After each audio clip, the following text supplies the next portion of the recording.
আমার শরীর দিয়ে এইগুলা কি বাইর হইতাছে কবিরাজ সাহেব? সর্বনাশ, তোর উপর হাত ডাইনির আছর পড়ছে। শিগগির ডাইনিটারে ধইরান। কই গেলি হাত ডাইনি? তাড়াতাড়ি আমার সামনে আয়। সামনে আইসা কথা ক।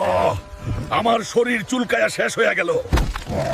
আমি হাত সুন্দরী, সবার শরীরে সুন্দর হাত গজাইয়া দেই। কে রে তুই? এত সাহস তোর? আমার জাদুর হাতগুলা তোরে কেমন আরাম দিতাছে? ফালতু কথা বাদ দে। এই আপদ সরা, নাইলে তোরে আজ জ্যান্ত কবর দিমু। শেষবার কইতাছি, এইগুলা সরা, নাইলে তোর পুরা জঙ্গল আমি উপড়াই দিমু। আইছা আইছা, রাগ করিস না, খাড়া আমি ব্যবস্থা করতেছি। বেশি কথা না কইয়া কাম কর, নাইলে এই 100 হাত দিয়া তোরে পিচ্ছা ফেলুম। আমার জাদু দূর একমাত্র হাত দ্বীপের রানী পারবো। এইটাই চইরা হাত দ্বীপে যা। তোর যন্ত্রণা থেকে অহন হাত দ্বীপের রানীই পারবো তোরে মুক্তি দিতে। হাত দিবে তো জামুই, আগে তোরে আদর কইরা লই। তুই ভালোবাসা আমার শরীরে এত হাত গজায় দিছস, আমি তোরে ভালোবাসা কইরা হাড্ডি ভাঙ্গা দেই। এইটাই মনে হয় সেই হাত দ্বীপ। নিচে